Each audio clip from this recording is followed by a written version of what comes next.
مولاي صل وسلم دائما أبدا على حبيبك خير الخلق كلهم. بسم اللہ الرحمن الرحیم. الحمدللہ رب العالمین والصلاة والسلام علی خاتم النبیین. ناظرین کرام، السلام علیکم ورحمۃ اللہ وبرکاتہ. رمضان المبارک کی خصوصی نشریات نور ہدایت کے ساتھ عاطف صابری آپ کی خدمت میں حاضر ہے. آج انشاءاللہ ہم اپنے پروگرام میں بات کریں گے طہارت کے مسائل پر. کوشش کریں گے جاننے کی کہ طہارت کسے کہتے ہیں. آج کوشش کریں گے انشاءاللہ ہم اپنے پروگرام میں جاننے کی کہ طہارت کسے کہتے ہیں اور وضو، غسل اور تیمم کے بارے میں جاننے کی کوشش کریں گے، کیونکہ یہ ہمارے اپنے مسائل ہیں. ہم رمضان المبارک کی ان بابرکت ساعتوں میں علوم دینیہ سیکھنے کی کوشش کریں گے. میرے ساتھ موجود ہیں حضرت علامہ صاحبزادہ محمد لقمان اشرف چشتی صاحب. السلام علیکم ورحمۃ اللہ. وعلیکم السلام ورحمۃ اللہ. حضور کیسے مزاج آپ کے؟ جی الحمدللہ، آپ خیریت سے ہیں؟ الحمدللہ. حضور آج ہم اپنے ناظرین کے لیے جو موضوع لے کر آئے ہیں وہ طہارت کے مسائل ہیں، وضو، غسل اور تیمم کے بارے میں. جی حضرت، میں پوچھنا چاہتا ہوں آپ سے کہ وضو کی فرضیت کب سے ہوئی؟ وضو کب سے فرض ہوا؟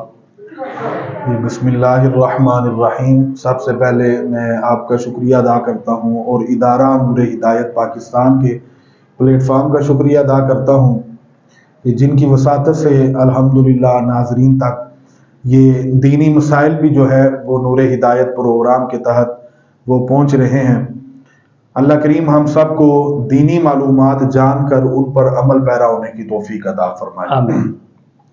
آج چونکہ آپ نے طہارت میں وضو کے حوالے سے جو گفتگو کا سلسلہ شروع کیا ہے، میں کوشش کروں گا جس طرح آپ نے کہا ہے کہ ہم آج طہارت کے حوالے سے گفتگو کریں گے، میں چاہتا ہوں کہ ہم وضو، غسل اور تیمم یہ تین ہم سیکشن کر لیں.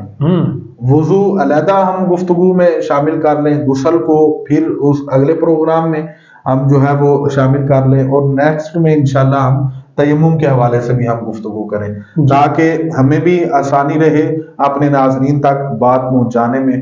وقت چونکہ مختصر ہوتا ہے، ہم نے یہ کوشش کی ہے کہ مختصر وقت میں ہم اپنے ناظرین کے ساتھ جو ہے وہ گفتگو کا سلسلہ کرتے رہیں. تو آپ نے جو سوال کیا ہے بڑا اہم سوال ہے کہ وضو فرض کب ہوا ہے. جی، وضو کی فرضیت کے حوالے سے آپ کا یہ سوال ہے.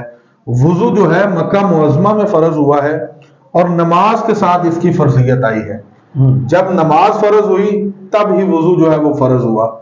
انسان کو پاکی حاصل کرنے کے لیے اور رب ذوالجلال کی رضا حاصل کرنے کے لیے، خشنودی حاصل کرنے کے لیے یہ وضو کا سلسلہ ہے.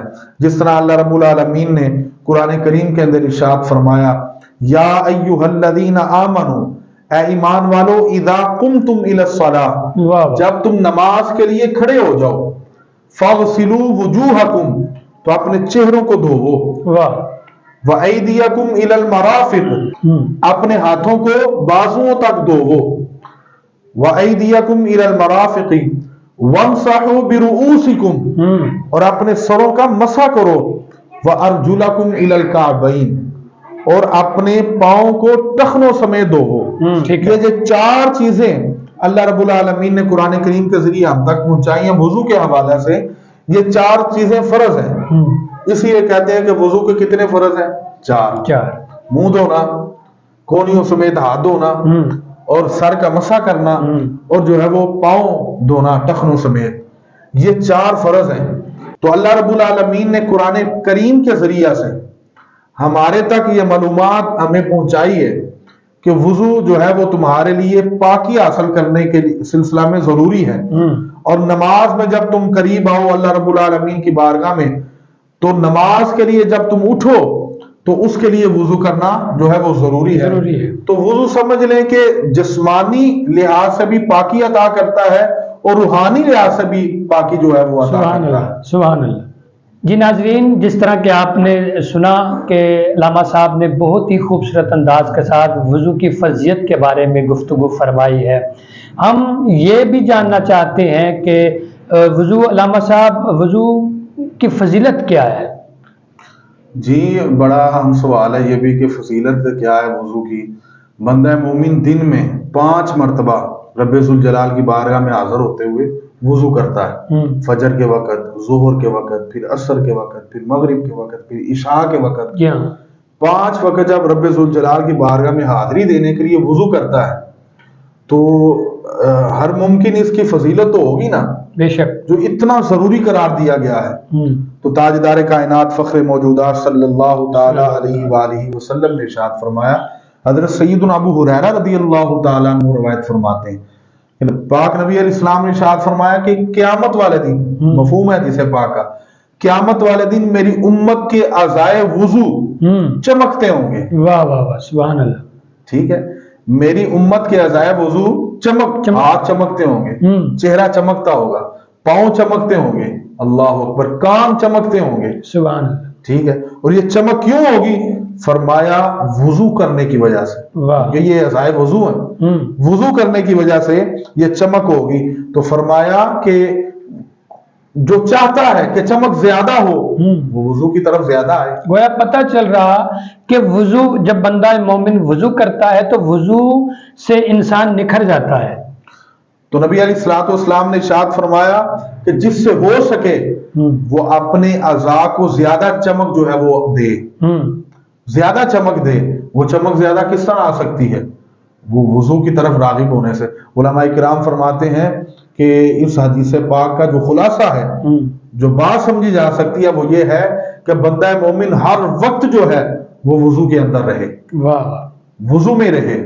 تو دوسری حدیث پاک میں آپ کے سامنے عرض کرتا ہوں فضیلت کے حوالہ سے، حضرت عبداللہ صنابحی رضی اللہ تعالیٰ عنہ آپ ارشاد فرماتے ہیں کہ نبی علیہ الصلوۃ والسلام نے ارشاد فرمایا کہ جب بندہ مومن وضو کرتا ہے، صحابی صاحب بڑی خوبصورت حدیث پاک ہے، نبی علیہ السلام فرمایا کہ جب بندہ مومن وضو کرتا ہے، اپنے ہاتھ دھوتا ہے، تو ہاتھ دھونے سے اللہ کریم اس کے ہاتھ کے گناہوں کو معافی عطا فرماتا ہے، یعنی کہ اس کے ہاتھوں کے گناہ دھل جاتے ہیں۔ وہ یہ نہ سمجھے صرف ہاتھ دھو رہا ہوں، بلکہ وہ ہاتھوں کے گناہ بھی دھو رہا ہے۔ اور اسی طرح جب وہ کلی کرتا ہے، منہ میں پانی جو ہے وہ لے کے جاتا ہے، تو مفہوم حدیث پاک کا نبی علیہ السلام فرمایا اس کے منہ کے گناہ بھی معاف ہو جاتے ہیں۔ زبان سے جو وہ اس نے بولا ہوتا ہے، جو نازیبا الفاظ اس سے منہ سے نکل گئے ہوتے ہیں، اور جو منہ سے اس نے جو ہے وہ نازیبا الفاظ کیے ہوتے ہیں، تو رسول کریم علیہ السلام نے فرمایا وہ گناہ بھی اس کے دھل جاتے ہیں۔ پھر جب وہ چہرے کو دھوتا ہے تو چہرے کے گناہ معاف ہو جاتے ہیں، اس میں آنکھ بھی آ جاتی ہے۔ اللہ اکبر، دیکھیں نا، آنکھ سے بندہ گناہ کرتا ہے، کو دیکھتا ہے، ٹھیک ہے، گناہ کی طرف مائل ہوتا ہے، آنکھ دیکھتی ہے تو بندہ گناہ کی طرف مائل ہوتا ہے، بالکل، کان سنتے ہیں تو بندہ گناہ کی طرف مائل ہوتا ہے۔ تو فرمایا جب بندہ مومن جو ہے وہ مسح کرتا ہے، ٹھیک ہے، تو کانوں کا بھی مسح ہوتا ہے، تو کانوں کے بھی گناہ جو ہے وہ اللہ معاف فرما دیتا ہے۔ اور پھر آ جاتی ہے پاؤں کی باری۔ نبی علیہ الصلوۃ والسلام نے فرمایا جب بندہ مومن پاؤں دھوتا ہے تو اللہ کریم اس کے پاؤں کے گناہ بھی معاف فرما دیتا ہے، یعنی وہ پاؤں سے چل کے گناہ کی طرف گیا، گناہ کی طرف راغب ہوا، پاؤں سے چل کر گیا، فرمایا وہ وضو کرتا ہے، وہ ہاتھ دھوتا ہے تو ہاتھ کے گناہ معاف ہوتے ہیں، چہرہ دھوتا ہے تو چہرے کے گناہ معاف ہوتے ہیں، مسح کرتا ہے تو کانوں کے گناہ معاف ہوتے ہیں، جب وہ پاؤں دھوتا ہے تو اللہ کریم پاؤں کے گناہ معاف فرما دیتا ہے۔ سبحان اللہ، کتنی خوبصورت بات ہے یار، ابھی نماز کی طرف بندہ نہیں گیا، ابھی اس نے صرف وضو کیا ہے، اس کے سارے گناہ معاف ہو جاتے ہیں۔ واہ سبحان اللہ، وضو میں ہی اللہ کریم نے اتنی جو ہے وہ فضیلت رکھی ہے کہ وضو کرتے ہوئے اس کے گناہ جو ہے وہ سارے کے سارے دھل جاتے ہیں۔ سبحان اللہ، یہ صرف کہہ لیں کہ جسم کی پاکی نہیں ہے، یہ روح کی بھی پاکی ہے۔ واہ واہ سبحان اللہ، جسم بھی پاک ہوتا ہے اور روح بھی جو ہے وہ پاک ہوتی ہے۔ اور میں عرض کر رہا تھا وضو کی فضیلت کے حوالہ سے، تو حضرت امام احمد بن حنبل رحمۃ اللہ علیہ آپ ارشاد فرماتے ہیں کہ جو بندہ ایک مرتبہ، یعنی ایک مرتبہ تمام اعضائے وضو کو دھوتا ہے، اللہ اس کو ایک وضو کا ثواب عطا فرماتا ہے۔ جو تمام اعضائے وضو کو 2 مرتبہ دھوتا ہے، 2 مرتبہ دھوتا ہے، اللہ کریم اس کو ایک وضو کا نہیں 2 وضو کا ثواب عطا فرماتا ہے۔ سبحان اللہ۔ اور پھر فرمایا جو بندہ 3 مرتبہ تمام اعضائے وضو کو دھوتا ہے، اللہ اس کو ایک وضو کا نہیں بلکہ 3 وضوؤں کا ثواب عطا واہ فرمائے۔ واہ واہ، اب سبحان یہ دیکھیں اللہ، کتنی سبحان خوبصورت اللہ۔ بات ہے۔ علماء اس لیے فرماتے ہیں کہ تمام اعضائے وضو کو وضو کرتے ہوئے 3 مرتبہ دھوئیں، 3 مرتبہ پانی بہائیں، تاکہ آپ وضو تو ایک کر رہے ہیں، ایک وقت میں کر رہے ہیں، لیکن اللہ آپ کو ایک وضو نہیں، 2 وضو نہیں، 3 وضوؤں کا ثواب عطا فرمائے۔ واہ سبحان اللہ۔ یہ وضو کی فضیلت ہے۔ وضو بڑا یہ خوبصورت سلسلہ ہے پاکی کا، جسم کی پاکی حاصل کرنے کا۔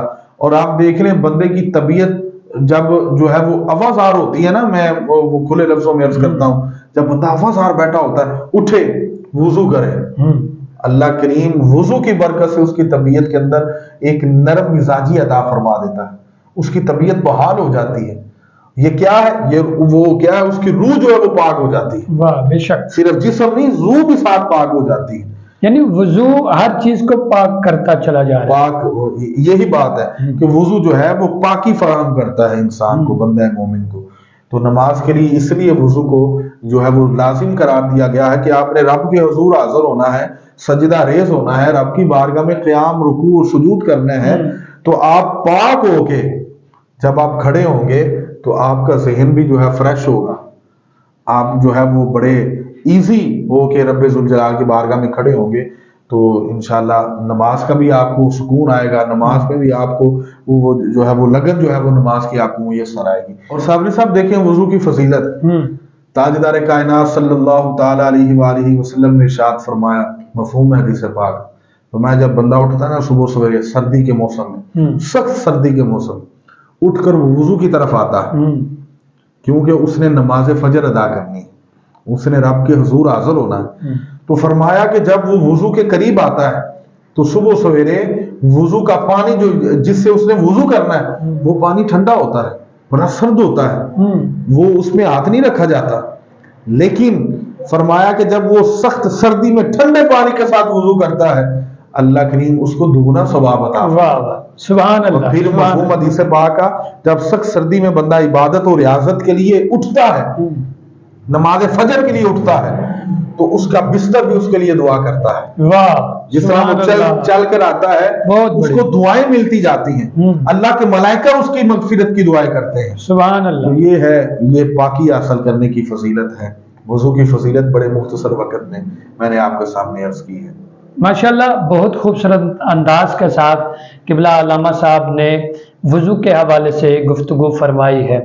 وضو جسم کو، روح کو پاک کر دیتا ہے۔ روح اور جسم جب پاک ہو جائے وضو سے تو پھر آپ اللہ کی بارگاہ میں حاضر ہو سکتے ہیں۔ ناظرین کرام، آج کے ہمارے پروگرام میں طہارت کے مسائل پر ہم نے وضو کے حوالے سے گفتگو کرنے کی کوشش کی ہے۔